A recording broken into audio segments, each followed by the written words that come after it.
തെരഞ്ഞെടുപ്പ് വാർത്തകൾ.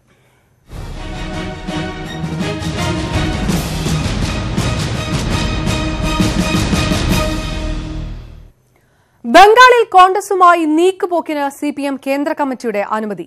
സിപിഎമ്മിന്റെ 2 സിറ്റിംഗ് സീറ്റുകളിൽ കോൺഗ്രസ് സ്ഥാനാർത്ഥികളെ നിർത്തില്ല. റായ്ഗഞ്ചിലും മുർഷിദാബാദിലുമാണ് സ്ഥാനാർത്ഥികളെ നിർത്താതെ കോൺഗ്രസ് നീക്കുപോക്ക് ഉണ്ടാക്കുക.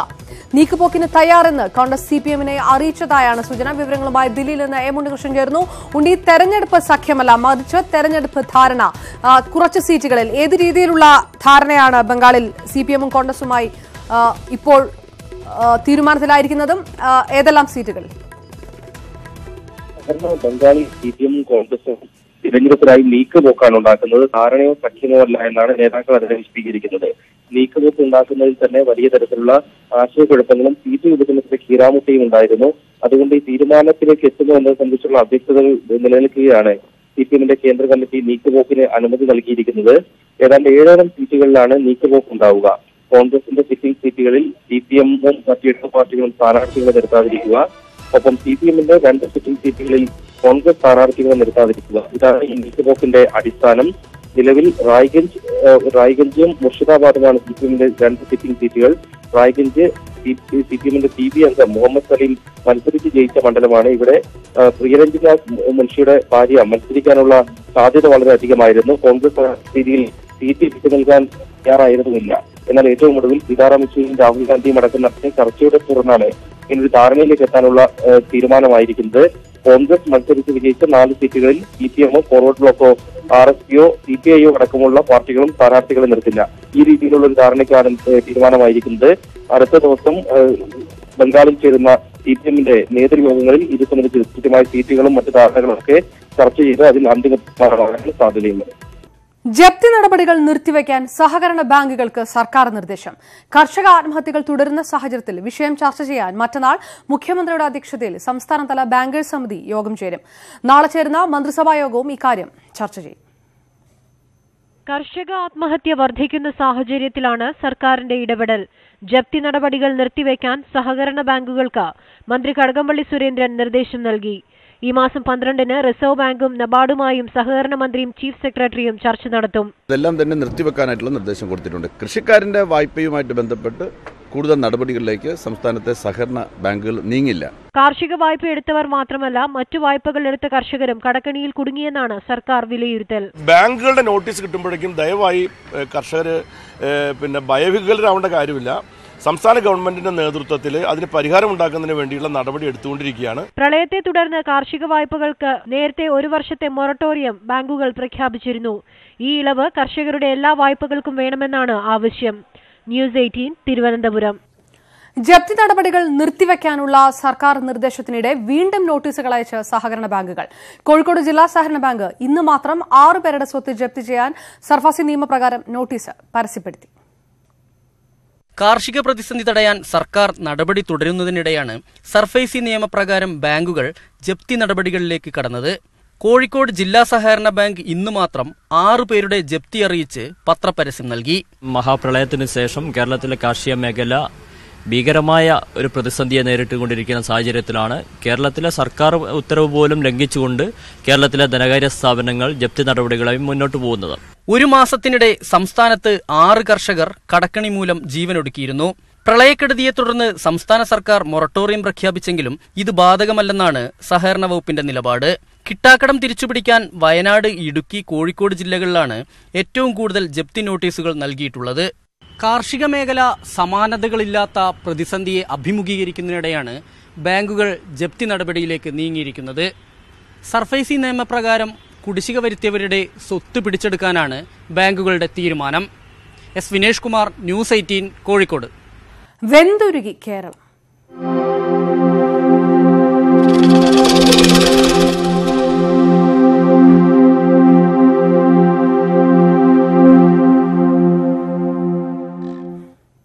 ഇന്നും നാളെയും കോഴിക്കോട്ട് ഉഷ്ണതരംഗമുണ്ടാകുമെന്ന് കാലാവസ്ഥാ നിരീക്ഷണ കേന്ദ്രം. താപനില 5 ഡിഗ്രി വരെ ഒറ്റയടിക്ക് ഉയരുമെന്നാണ് മുന്നറിയിപ്പ്. തൃശൂർ മുതൽ കണ്ണൂർ വരെയുള്ള ജില്ലകളിൽ ജാഗ്രത പാലിക്കണമെന്നാണ് നിർദ്ദേശം. താപനിലയും അന്തരീക്ഷത്തിലെ ബാഷ്പത്തിന്റെ അളവും ഉയർന്നു നിൽക്കുന്ന സാഹചര്യത്തിലാണ് കോഴിക്കോട് ഉഷ്ണതരംഗമുണ്ടാകുമെന്ന മുന്നറിയിപ്പ്. നിലവിലുള്ള കൂടിയ താപനിലയിൽ നിന്ന് 5 ഡിഗ്രി വരെ പൊടുന്നനെ ചൂടുയരുകയും താഴുകയും ചെയ്യും. ഇന്നും നാളെയും കോഴിക്കോട് ജില്ലയിൽ ഉഷ്ണതരംഗത്തിന് സാധ്യതയുണ്ട് എന്നാണ് മുന്നറിയിപ്പ്. തൃശൂർ, പാലക്കാട്, മലപ്പുറം, കണ്ണൂർ ജില്ലകളിലും ഇതിന്റെ ഫലമായി താപനില ഉയർന്നേക്കും. കടലിലെ താപനിലയിലെ ഏറ്റക്കുറച്ചിൽ മൂലമുള്ള എൽനിനോ പ്രതിഭാസമാണ് സംസ്ഥാനത്ത് ചൂട് കൂടാൻ കാരണം. അപകട സാധ്യത കണക്കിലെടുത്ത് മുൻകരുതൽ നിർദ്ദേശങ്ങൾ കർശനമായി പാലിക്കണമെന്ന് ദുരന്ത നിവാരണ അതോറിറ്റി അറിയിച്ചു. നാളെ ഇതിന്റെ ഏറ്റവും തീവ്രമായ അവസ്ഥയാണുള്ളത്. അത് ശ്രദ്ധിക്കേണ്ടിയിരിക്കുന്നു. പൊതുജനങ്ങൾ അതിനനുസരിച്ച് സംസ്ഥാന ദുരന്ത നിവാരണ അതോറിറ്റി പുറപ്പെടുവിച്ചിട്ടുള്ള മുന്നറിയിപ്പുകൾ സസൂക്ഷ്മം പാലിക്കേണ്ടതുണ്ട്. രാവിലെ 11 മണി മുതൽ ഉച്ചയ്ക്ക് 3 മണി വരെ സൂര്യപ്രകാശം നേരിട്ടേൽക്കുന്ന സ്ഥലങ്ങളിൽ നിന്നും വിട്ടുനിൽക്കണം. വിദ്യാർത്ഥികളും സ്കൂൾ അധികൃതരും പ്രത്യേകം ശ്രദ്ധ പുലർത്തണമെന്നും നിർദ്ദേശമുണ്ട്. കുടിവെള്ളം എപ്പോഴും കയ്യിൽ കരുതണമെന്നും ദുരന്ത നിവാരണ അതോറിറ്റി നിർദ്ദേശിക്കുന്നു. മുന്നറിയിപ്പ് പ്രകാരം വടക്കൻ ജില്ലകളിലുള്ളവർ കൂടുതൽ ജാഗ്രത പുലർത്തണം. ചൂടിനെ പ്രതിരോധിക്കാൻ കാലാവസ്ഥാ നിരീക്ഷണ കേന്ദ്രവും ദുരന്ത നിവാരണ അതോറിറ്റിയും ആരോഗ്യവകുപ്പ് നൽകുന്ന നിർദ്ദേശങ്ങൾ കർശനമായി പാലിക്കുകയും വേണം. ഉമേഷ് ബാലകൃഷ്ണൻ, ന്യൂസ് 18, തിരുവനന്തപുരം. ഉഷ്ണതരംഗത്തിന്റെ പശ്ചാത്തലത്തിൽ കോഴിക്കോട്ട് കർശന ജാഗ്രതാ നിർദ്ദേശം.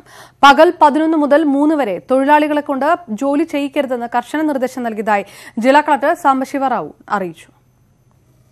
കനത്ത വെയിലിനെ തുടർന്നുണ്ടാകുന്ന ഉഷ്ണതരംഗം ഏറ്റവും കൂടുതൽ അനുഭവപ്പെടുന്നത് കോഴിക്കോട് ജില്ലയിലായിരിക്കുമെന്നാണ് ദുരന്ത നിവാരണ അതോറിറ്റിയുടെ മുന്നറിയിപ്പ്. ഇന്ന് 32 ഡിഗ്രിയാണ് കൂടിയ താപനില. നാളെ അത് 35 ഡിഗ്രി വരെയാകാം. ചൂട് കനത്തതോടെ ജനജീവിതം ദുസ്സഹമായി. നല്ലോണം വൈകിട്ട് വേർത്തൊലിക്കുകയാണ്. നല്ല ഒരു വിങ്ങലാണ്. വെയിൽ കൊണ്ട് തള്ളത്തേക്ക് കയറി കഴിഞ്ഞാലും അവിടെ ഒരു വിങ്ങലാണ്. രാവിലെ 11നും വൈകിട്ട് 3നുമിടയിൽ വെയിലേൽക്കുന്നത് പരമാവധി ഒഴിവാക്കണമെന്ന് ജില്ലാ ഭരണകൂടം ജനങ്ങൾക്ക് നിർദ്ദേശം നൽകി. ഈ സമയം തൊഴിലാളികൾ വെയിലിൽ ജോലി ചെയ്യുന്നില്ലെന്ന് ഉറപ്പാക്കാൻ തൊഴിൽ വകുപ്പിന് നിർദ്ദേശം നൽകിയിട്ടുണ്ടെന്ന് ജില്ലാ കലക്ടർ സാംബശിവറാവു അറിയിച്ചു. പ്രകാശം നേരിട്ട് ഏൽക്കുന്നത് പരമാവധി ഒഴിവാക്കണമെന്ന് അഭ്യർത്ഥിക്കുകയാണ്. അതോടൊപ്പം തന്നെ പുറത്തു പോകുമ്പോൾ ഡ്രിങ്കിംഗ് വാട്ടർ ബോട്ടിൽ കയ്യിലുണ്ടാകുന്നു. ഇടയ്ക്കിടയ്ക്ക് ശുദ്ധജലം കുടിക്കാനുള്ള അഭ്യർത്ഥന. സ്കൂളുകളിലും തൊഴിലിടങ്ങളിലും കുടിവെള്ള സൗകര്യം ഉറപ്പാക്കണം. കനത്ത വെയിലുള്ള സമയങ്ങളിൽ സ്കൂൾ അസംബ്ലികളും ഒഴിവാക്കണം. ഹോട്ടലുകളിലും വ്യാപാര സ്ഥാപനങ്ങളിലും ജനങ്ങൾക്ക് കുടിവെള്ള സൗകര്യമൊരുക്കാൻ സംഘടനകളുമായി ധാരണയിലെത്തിയിട്ടുണ്ടെന്നും ജില്ലാ കലക്ടർ വ്യക്തമാക്കി. ന്യൂസ് 18 കോഴിക്കോട്. കോട്ടയം ഏറ്റുമാനൂർ പേരൂരിൽ നിയന്ത്രണം വിട്ട കാറിടിച്ച് സഹോദരങ്ങളായ 2 പേർ മരിച്ചു. പേരൂർ സ്വദേശികളായ അനു, നീനു എന്നിവരാണ് മരിച്ചത്. ഇവരുടെ അമ്മ ലജിയെ പരിക്കുകളോടെ കോട്ടയം മെഡിക്കൽ കോളേജിൽ പ്രവേശിപ്പിച്ചു. കാൽനട യാത്രക്കാരായ ഇവർക്കിടയിലേക്ക് കാർ ഇടിച്ചു കയറുകയായിരുന്നു. കണക്ക് നിരത്തി അമിത്ഷാ.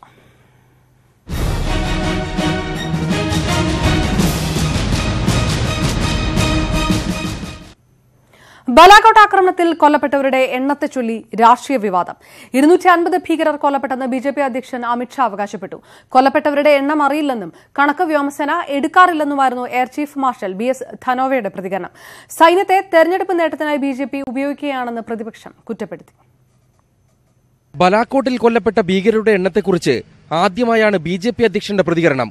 പുൽവാമ ആക്രമണത്തിന് ശേഷം മിന്നലാക്രമണം ഉണ്ടാകില്ലെന്ന് എല്ലാവരും പറഞ്ഞു നടന്നപ്പോൾ നരേന്ദ്രമോദി സർക്കാർ വ്യോമാക്രമണത്തിന് ഉത്തരവിട്ടു. 250 ഭീകരരെയാണ് ഒറ്റയടിക്ക് കൊന്നത്. ഇന്ത്യക്ക് ഒരു നഷ്ടവും സംഭവിച്ചതുമില്ല.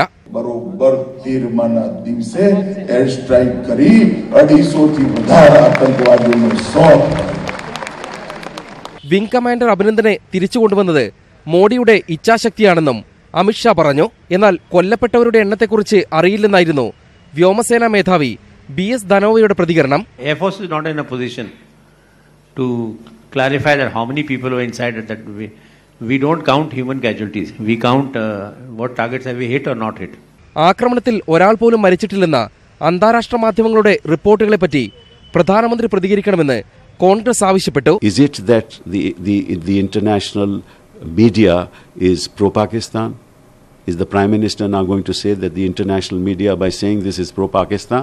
ബാലാക്കോട്ട് ആക്രമണവും അഭിനന്ദനെ വിട്ടുകിട്ടിയതും പ്രധാനമന്ത്രിയുടെ നേട്ടമായി ഉയർത്തിക്കാണിക്കുക. പുൽവാമ ഭീകരാക്രമണത്തിന് പിന്നിലെ സുരക്ഷാ വീഴ്ചകളെ ചർച്ചകളിൽ നിന്ന് മാറ്റി നിർത്തുക. ദേശീയത ഉപയോഗിച്ചുള്ള BJPയുടെ ഈ പ്രചാരണ തന്ത്രത്തെ ചെറുക്കുകയെന്നതാണ് പ്രതിപക്ഷത്തിന് മുന്നിലുള്ള വെല്ലുവിളി. ഡൽഹിയിൽ നിന്ന് M. ഉണ്ണികൃഷ്ണൻ, ന്യൂസ് 18. ഡൽഹിയിൽ CPM ജനറൽ സെക്രട്ടറി സീതാറാം യെച്ചൂരിയുടെ വാർത്താ സമ്മേളനത്തിലേക്ക് വീണ്ടും. No mutual contest. That is the message that we want to give to the people of Bengal, is that we maximize the pooling of anti-BJP, anti-Trinamool Congress votes. And in order to do that, we are saying in the 6 sitting seats, we want have any mutual contest. We don't want to disturb that status quo. In the rest of that, the left front is meeting in Kolkata on the 8th, and they'll decide on the rest of the seats how it will go. There will be various others with whom also we are talking, smaller left parties. The CPIML is not part of the left front in Bengal so far.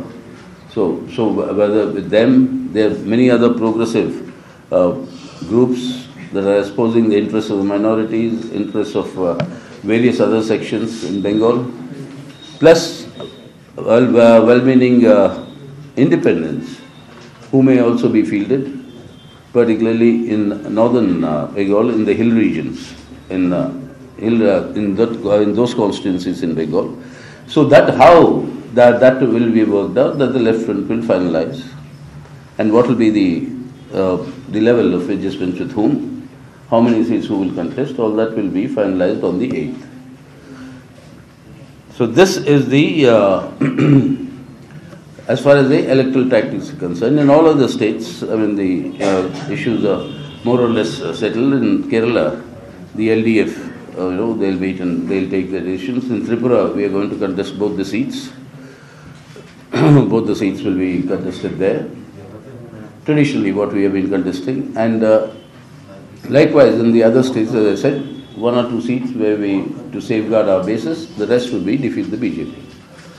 This will be the overall electoral tactics that the party will adopt. Another issue which the Central Committee really decried was the manner in which Prime Minister Modi ridiculed the disabled. ബംഗാളിൽ കോൺഗ്രസുമായുള്ള നീക്കുപോക്കിന് CPM തയ്യാറായിരിക്കുന്നു. BJPക്കെതിരായിട്ടുള്ള സംയുക്തമായിട്ടുള്ള നീക്കത്തിന്റെ ഭാഗമായാണ് ആ നീക്കുപോക്കെന്നുകൂടിയാണ് സീതാറാം യെച്ചൂരി മാധ്യമങ്ങളോട് അറിയിച്ചത്.